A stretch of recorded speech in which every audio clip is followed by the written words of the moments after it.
O dito tayo mga kababayan sa mga magagandang balita para gumanda-ganda naman po yung ating pakiramdam. Kasi for the past several days and weeks, lahat mga negative po yung mga balita dahil sa pagwawala ng mga Duterte. Nanggugulo, dinidisturb po yung administrasyon ng ating Pangulong BBM at gusto pang windangin yung ating bansa. Gusto na magdeklara ng Mindanao Independence. Ayon, mga kababayan, sinopla ng mga taga Mindanao. Hindi sumama. Ayaw na mga taga Mindanao. Maging yung kanyang best friend na si Super Ate. Ayaw ng idea na Mindanao Republic. Ang medyo nauto niya si Pantaleon. Hindi walang kadala-dala si Pantaleon Alvarez. Inudas na siya nung Speaker of the House pa siya. O, di ba? Nilaglag siya mga kababayan. Walang kadala-dala. Di ba? Kinodita siya ni GMA. Inayaan na malaglag ni Fintamao ngayon kasama doon sa pagdideklara ng Mindanao Republic. Gustong windangin yung ating bansa po, which is against the Constitution. And it will cause destabilization and total chaos dito sa ating bansa.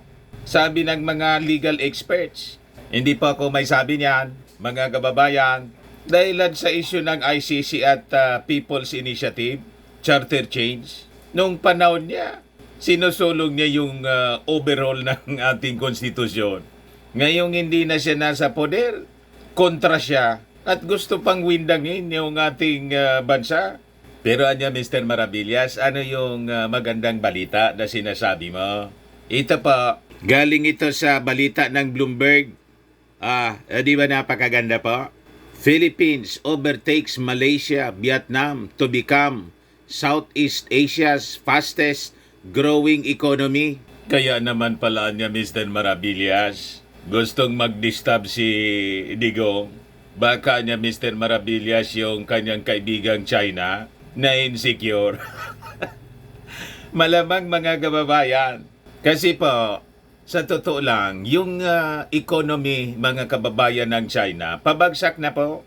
Naghanap ng damay yung China po at na-insecure sa atin kasi tayo pataas. You see, rising Philippines, mga kababayan, economically and militarily. O ito po yung kalagayan ng China ngayon. Kailan itong balita? February 1 pa lang. Sabi sa balita published by Sri Lanka Guardian, the economic collapse of China is a global crisis. Talaga niya, Mr. Maravillas. Pabagsak po yung China. Naghanap ng damay, ginagamit yung mga barkada nila dito, mga minions nila dito sa ating bansa para i-destabilize yung ating bayan, mga kababayan. Yan ang report, Business Insider. 4 days ago, sabi dyan, China's economy is facing a nightmarish year of the dragon. Nakita po ninyo? Ang yayabang kasi ninyong mga Chinese. Masyado kayong proud sa sarili ninyo. Proud na ma-pride pa. Isabi sa Bible, pride comes first before distraction. Tingnan ninyo yung ating Pangulong Bongbong Marcos. Kahit na po walang tigil na sinisiraan po, inaapak-apakan nila, nilo-lockdown mga kababayan yung pagkatao. You just imagine, tawaging bangag, adik ng dating Pangulong Digong. Grabing pagtapak po sa pagkatao ng ating Pangulong Bongbong Marcos. Pero tingnan ninyo, patuloy siyang hinahangaan. And this time, makikita ninyo, ang ating economy is rising. Nalampasan na natin yung Malaysia at saka Vietnam. Di ba? And militarily, mga kababayan, unti-unti magiging malakas na tayong bansa. Bagitan niya, Mr. Maravillas. Ito yung report po ng Gravitas. Wiyon, Ano yan, anya Mr. Maravilla? Darating na po yung in-order ng ating Pangulong Bongbong Marcos for our internal security, lalo na po sa issue ng West Philippine Sea. Yung in-order na mga missiles capable of nuclear warheads. Sa report ng Gravitas Wiyon, sabi niya, no, India set to send BrahMos to Philippines. Should China watch out? Kaya yung barkada nilang dating leader dito sa bansa, nanggugulo, gustong windangin yung ating bayan, gustong mag-establish ng Mindanao Republic. Nakita ninyo yung kaugnayan po. At sabi ng ating Pangulong Bongbong Marcos sa kahapon, the next phase daw ng ating military upgrade, bibili tayo ng kauna-unahang submarines. Ito po, kahapon lang ito. Submarines is next phase of Philippine military upgrade, sabi ng ating weak president. Weak leader daw mga kababayan. Pero tingnan ninyo, militarily, economically, patuloy na umaangat yung ating bansa dahil sa efforts ng ating Pangulong BBM. At syempre, mga kababayan, dahil sa kanyang kasangga sa Kongreso na si Speaker Martin Romualdez. O, di ba? All-out support po si Martin Romualdez sa ating Pangulong Bongbong Marcos. Gaya nainggit po yung sina niya Mr. Maravillas. Inaaway na na pati si Super Ate, mga kababayan, inaaway si Martin Romualdez. Nawa ni Digong. Na-impluensya. O ito, balita from Rimate. Sabi diyan, BrahMos missiles mula India malapit nang may hatid sa Pilipinas. Next month na po, i-deliver na po dito yung mga BrahMos missiles. Ayan po, The Economic Times, sabi diyan, India to export BrahMos supersonic missile systems to Philippines in next 10 days. Para hindi po tayo basta binubuli ng barkada po ni Pintamao. Pero niya, Mr. Maravillas, di ba sabi mo, minamalas na yung China, pabagsak na yung economy, minamalas na po. Buti nga sa kanila, ang yayabang kasi nila. At hindi lang yan, mga kababayan, sabi ng ating Armed Forces. O yan po, report from Inquirer. Armed Forces acquires HIMARS world's fastest missiles for WPS. Kaya po dinidestabilize yung ating administrasyon ngayon. At alam na ninyo kung sino yung nasa likod ng destabilization para hindi po tayo umunlad. Para kung manatili tayong mahirap po, madali tayong i-manipulate ng mga mayayabang nating mayabang na neighbor natin. At saka para wala tayong kakayahan na i-defend yung ating sarili. Kaya gusto nila, mga kababayan, na hindi magtagumpay yung ating Pangulong Bongbong Marcos. Nakita na ninyo yung agenda. Malinaw ba? Malinaw po ba sa inyo? Kung bakit nanggugulo po sila? Ayaw nilang magtagumpay yung ating Pangulong Bongbong Marcos? Mga barkada kasi ng China po. Itong mga nanggugulo dito sa atin. Yung mga dilawan nga, tahimik na eh. Nakiisa na po yung mga dilawan sa ating sa ating Pangulong Bongbong Marcos. Pero yung ka-unit team, yun na yung nanggugulo po. Kaya mag-ingat po tayo sa mga sinusupport natin na mga leaders, lalo't paparating na po yung eleksyon sa 2025. We have to totally recheck po itong mga pro-China na mga politicians. Tama pa? Tama niya, Mr. Maravillas, yung mga analysis mo. Factual po tayo at objective sa pagpapaabot sa inyo ng mga balita. Di ba? But before ko, mga kababayan, na ibigay sa inyo yung full story ng mga magagandang balita, click subscribe muna dito sa ating YouTube channel and hit the notification bell po para lagi kayong updated sa mga kaganapan dito sa ating bansa. Yung mga Marcos loyalist po na hindi pa nakasubscribe, subscribe na po kayo para malabanan natin yung fake news at black propaganda ng mga kalaban ng ating Pangulong Bongbong Marcos, yung mga naninira po. We have to unite. Dapat wag na kayong gaganon-ganon pa, mga kababayan. At siyempre, wag na rin po ninyo na escape yung ating mga commercial ads para tuloy-tuloy lang ang pagunlad ng bagong Pilipinas.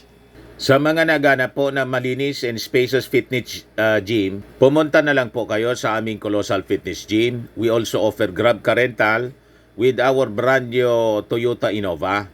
We also accept booking for those who are planning to travel via PAL, Cebu Pacific, and other airline companies, local and international. And bills payment for Meralco Bills, Aleco, yung mga taga rito sa amin, sa Albay, PLDT, etc.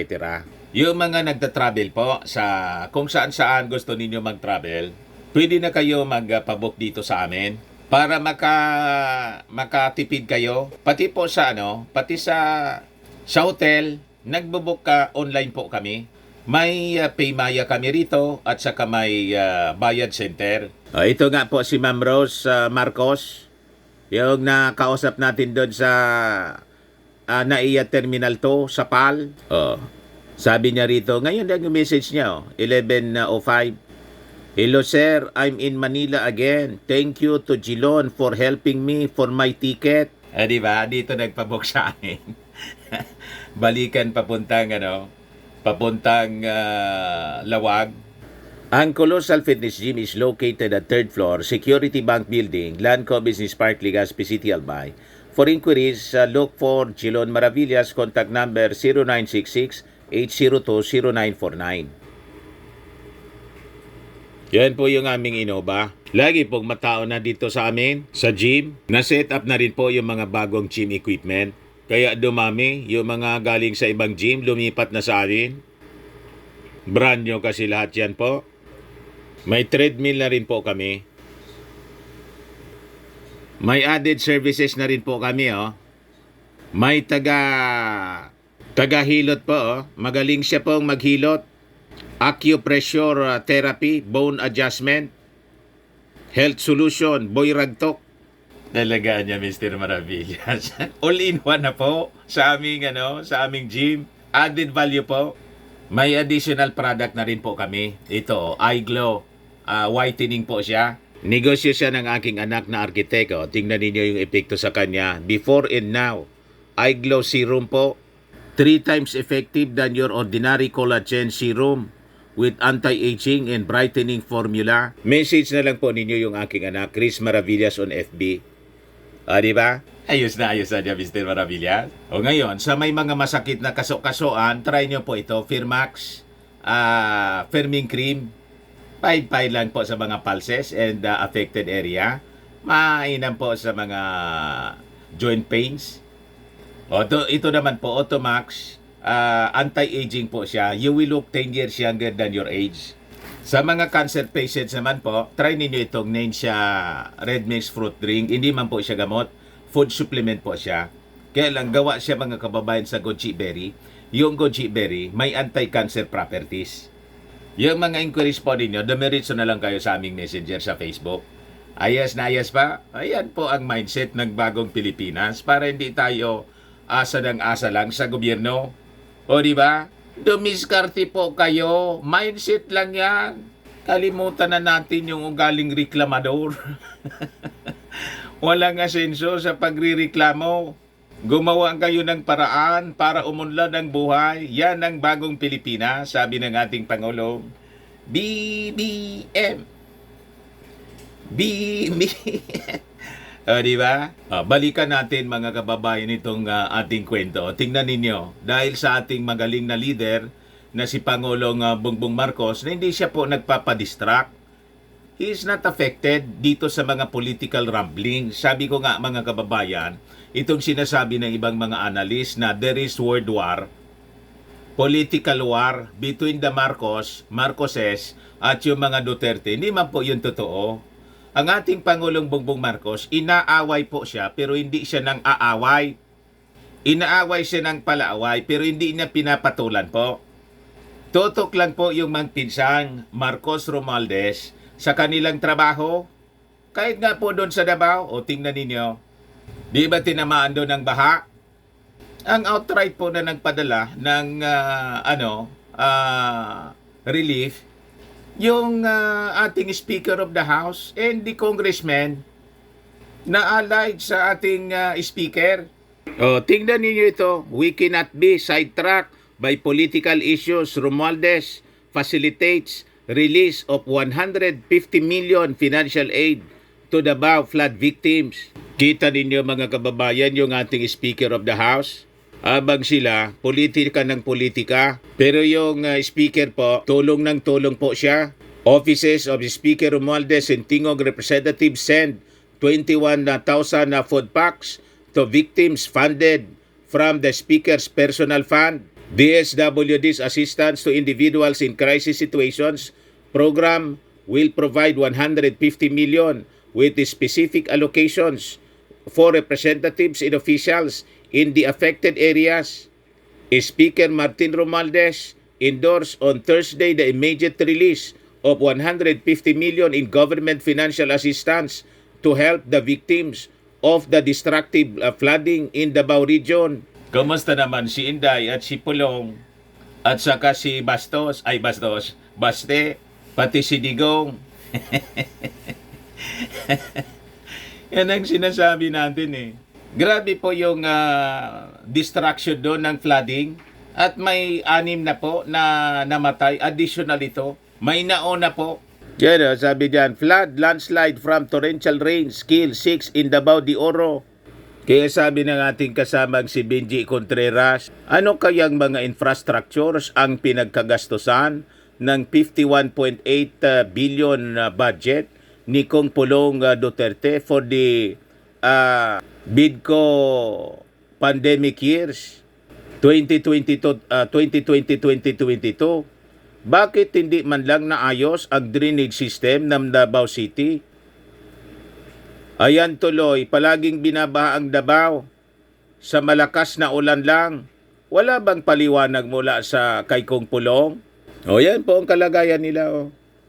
You see, pagkatapos sabi ni Jason sa, it's raining now here in the rain, Mindanao Republic. Let's all be safe. Good evening. Hanggang ganun lang po sila. Magagaling sila sa pag-criticize. Wala man pong aksyon, wala mang ginagawang tulong. Kaya sabi po ng mga congressmen na kaalyado ng ating speaker, tumulong naman anya kayo. Ngayon po, high-ranking congressmen chided certain senators for seemingly prioritizing the conduct of a hearing in Davao City on People's Initiative issue over actually helping victims of extreme flooding in the region. Sana anya, tumulong na lang kayo. Kita ninyo, mga kababayan, malayong malayo po talaga sa leadership ng Marcos Romualdez, itong mga barkada po ni Pintamao. Pero anya, Mr. Maravillas, ang gusto naming marinig, yung ini-headline mo kanina, na napakaganda na yung kalagayan ng ating economy, pataas ng pataas, habang yung barkadang bansa ni Maudigs, pababa ng pababa, nag-spaghetti po, tayo spaghetti pataas, pataas ng pataas. Habang yung China, minalas po, pababa ng pababa, pabagsak po, pakulaps yung kanilang economy. Ito muna unahin natin. Report ito from Bloomberg. Naungusan na natin yung Malaysia, Vietnam to become Southeast Asia's fastest growing economy. Malaysia's economy, which posted Southeast Asia's quickest growth in 2022 at 8.7%, likely slowed to 3.8% last year. Pero tayo po, tumaas, nag-expand yung ating GDP by 5.6%. Nalampasan natin yung Vietnam at Malaysia, mga kababayan. Nakita niya? Ito rin yung in-report ng ating Presidential Communications Office at ng Department of Finance. Sabi diyan, Philippines full year 2023 GDP growth is strongest among major Asian economies.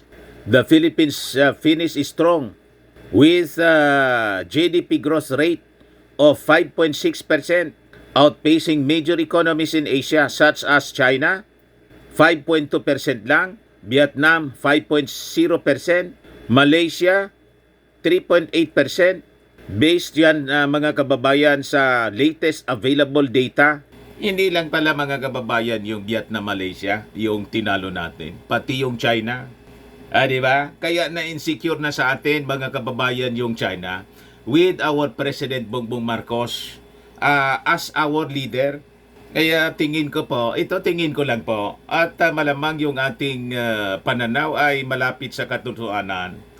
Ginagamit nila yung kanilang mga kaalyado na mga politiko dito sa Pilipinas, mga barkada nila, to destabilize our country para humina po, hindi magtagumpay. Kasi pag nagtagumpay tayo, lumakas yung ating economy, so makakaya na natin, mga kababayan, na bumili ng mga armas to defend our territory. Pero ganun pa rin yung ginagawa natin ngayon. Ito na nga po yung report ng Philippine Daily Inquirer. Sabi ng ating mahal na Pangulo, submarines is next phase of Philippine military upgrade. O yan po, Philippine President Marcos has approved the third phase of military modernization, which includes the purchase of the country's first submarine in order to defend its maritime sovereignty in the disputed South China Sea. Nakita na ninyo po ang koneksyon sa destabilization. Kaya po mga kababayan, gusto tayong i-destabilize ng mga barkada ng China at gusto pag-iwala yung Mindanao. Buti na lang yung mga Mindanawans po. Hindi sumang-ayon. So, yung kapwa Mindanawans, mga kababayan na mga leaders, including yung mga dating rebelde, MNLF, MILF, hindi sumang-ayon po sa proposal ni Mau Diggs. Pati si Super Ate, na very close sa pamilya Duterte, sinupla. Ni-reject ni Super Ate yung gustong mangyari ni Digong na mag-establish ng independent state of Mindanao. Gusto po tayong windangin, mga kababayan, payag kayo sa ganon? Talaga niya, Mr. Maravillas, masama yung epekto ng fentanyl. Masama talaga po. Sabi po ni Navy spokesperson for the West Philippine Sea, Commodore Roy Trinidad, itong third phase modernization reflected a shift in strategy away from the internal to external defense. Ito yung mga inasikaso, tinatrabaho paunti-unti ng ating Pangulong Bongbong Marcos sa kanya pong mga pagta-travel sa Amerika, sa Japan, sa European countries, para po irespeto tayo, igalang tayo ng mga neighboring countries natin, para hindi tayo magmukhang kawawa, pinaiikot lang, binubuli-buli. Kailangan magpalakas po tayo kasi ang natura po ng tao ganon. Kahit po sa neighborhood, pag ikaw po ay nakitang mahina ng kapitbahay mo, malamang api-apihin ka lang. Di ba? Pero pag nakita kang malakas at kaya mong i-defend yung iyong sarili, ang iyong surroundings, ang iyong property, mabait ang neighborhood. O di ba? Hindi yan basta magnanasa sa iyong teritoryo, sa iyong lupain. Kasi alam niya na you can defend or fight back. Di ba? Kaya importante po yung military deterrence, credible military deterrence. So sabi niya, we may not be a large navy but we would have a navy that will take care of our territorial rights and sovereignty, sabi po ni Trinidad. So magkakaroon na tayo ng ganito na submarine, mga kababayan. Trinidad could not immediately say how many submarines the Philippines intend to acquire, but he said definitely more than one.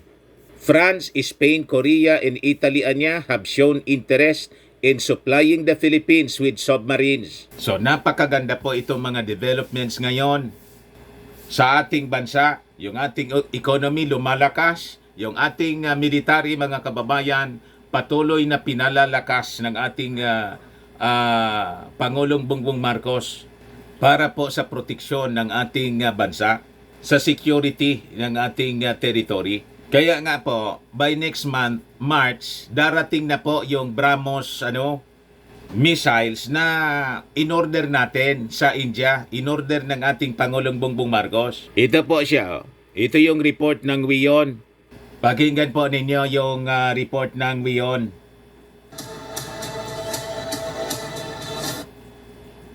Madali lang po.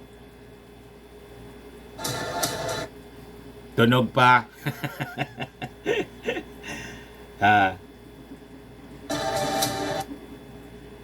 May background pa. Ano ba yan?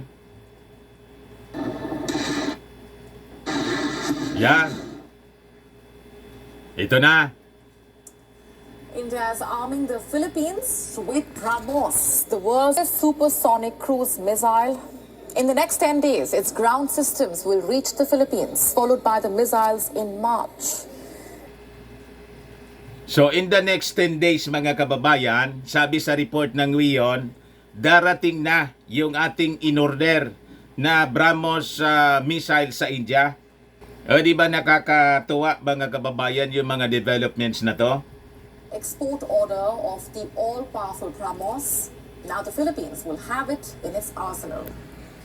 Should China watch our next report, getting you more. So ito po yung itsura niya.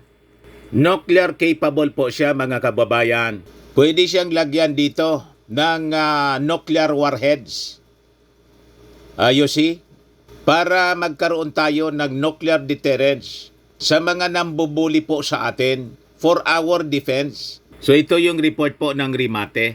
Malapit nang ihatid niya ng India ang BrahMos cruise missiles sa Pilipinas bilang bahagi ng purchase agreement na pinirmahan noong 2022.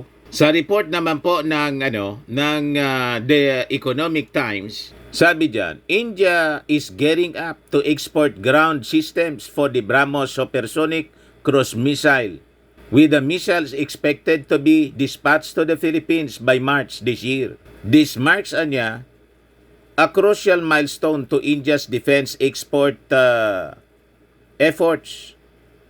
So, patuloy na po mga kababayan na gumaganda yung ating defense posture. At hindi lang po itong BrahMos ang darating dito.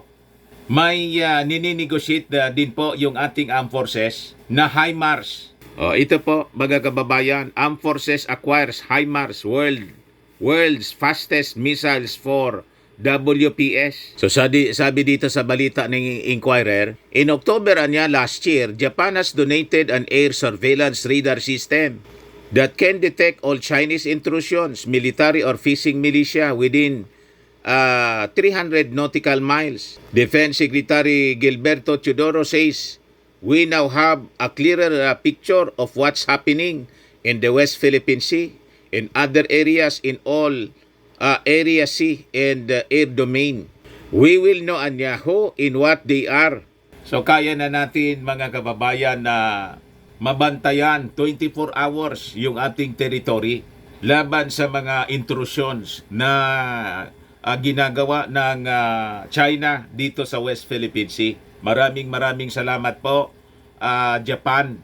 Kaya yung ating Pangulong Bongbong Marcos walang tigil sa pakikipag-usap dito sa ating mga kaibigang bansa. Sabi diyan sa balita, but Armed Forces killer move was the acquisition of the anti-craft cruise missile and rocket launch systems for a very active territorial defense. Latest to arrive and immediately deployed was the acquisition of the anti-craft cruise missile and rocket launch system for a very active territorial defense. Ito po yung 24 HIMARS or High Mobility Artillery Rocket Systems. Precision rocket artillery which were used successfully by the Ukrainians and can hit ship and land targets within the range of 300 kilometers. India, on the other hand, has supplied us its BrahMos supersonic anti-ship cruise missile that has a range of 290 kilometers and Mach 2.8 to 3 speed as part of our shore-based missile defense system. So, yung mga kababayan, yung patuloy na pambubuli sa atin ng China, malapit na po yan na matuldukan. Hintay-hintay lang po kayo. Konting panahon na lang. Kaya wag po tayo na pasosolsol dito sa ginagawa nitong mga barkada ng China na sa tingin natin, itong mga politiko allied with Chinese leaders, talagang ginagamit po. Tingin ko nga po, pinopondohan po.